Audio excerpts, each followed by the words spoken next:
O diagnóstico social, ele se dá pelo processo metodológico interpretativo, que se caracteriza por conhecer, compreender, descrever e avaliar as necessidades. O esclarecimento de propriedades se baseia pela determinação de estratégias, intervenção de estratégias e de intervenção eficazes, que só podem ser alcançadas após o diagnóstico social. Dentre elas, há 4 áreas básicas que são consideradas dentro das necessidades sociais e serão objetivos de estudo na maioria dos diagnósticos, que são a integridade, a inclusão, a autonomia e a identidade. O diagnóstico social ele se divide em 4 partes, aliás, fases, o qual a primeira se dá pela síntese descritiva, que é um primeiro nível de conceituação por meio do qual a evidência precisa ser precisa e explicativa, pode ser selecionada. Essa fase vai além da mera coleta de dados. Consiste na seleção de informações de todos os insumos que possam explicar a situação de necessidade social. Idealmente, uma descrição deve ser feita sequencialmente, refletindo como os efeitos, objetivos e subjetivos evoluíram, a fim de compreender as suas possíveis causas e efeitos.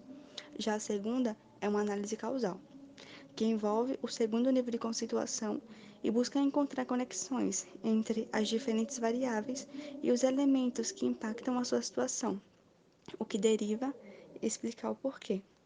Nessa análise, é necessário levar em consideração não só as possíveis causas e efeitos, mas também a origem, as pessoas envolvidas, a demanda e os gatilhos. O objetivo é determinar o comportamento de todos esses fatores e determinar se eles são variáveis, independentes ou dependentes.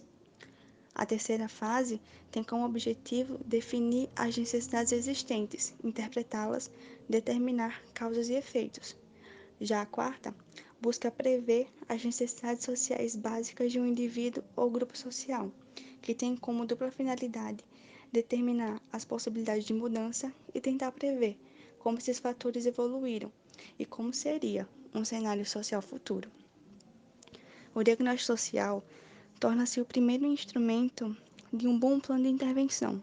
O seu caráter dinâmico possibilita compreender as causas dos problemas, permite ver as realidades e interpretá-las, identificar as vulnerabilidades, as ameaças, mas também as potencialidades e as oportunidades. Tudo isso deriva do seu caráter sintético, interpretativo e prospectivo. Contudo, o seu caráter dinâmico traduz uma outra característica da sua gênese, o seu caráter inacabado, pois o diagnóstico social é um momento do processo metodológico que não se encontra fechado no tempo e numa história. O diagnóstico deve estar aberto a novos dados e informações. Assim, o seu caráter dinâmico e esta dimensão inacabada revelam o que foi descrito por Mary Richmond, a qual determina que, abre aspas, nenhum diagnóstico é definitivo. A investigação continua à medida que se faz o tratamento e durante todo o processo. Já o seu processo de diagnóstico clínico refere-se àqueles processos em que um indivíduo é analisado a partir de uma enfermidade ou patologia, que apresenta sempre mantendo a perspectiva social do problema. Geralmente é feito com uma equipe muito profissional, que presta cuidados de natureza. As suas determinações são baseadas em mais ou menos 5 fatores, podendo variar, que trata a necessidade do indivíduo sendo importante, pois o assistente social precisa avaliar determinada situação.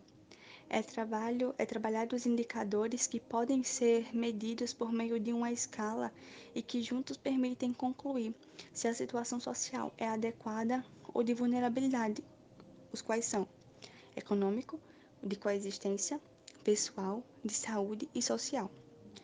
A econômica está associada aos seus recursos, sendo ele disponibilidade de renda, despesas com bens de serviços básicos, despesas com bens de serviços não básicos, meios de que você precisa para sobreviver, e a situação ocupacional ou de trabalho, atividade, duração do dia, estabilidade, condições e legalidade.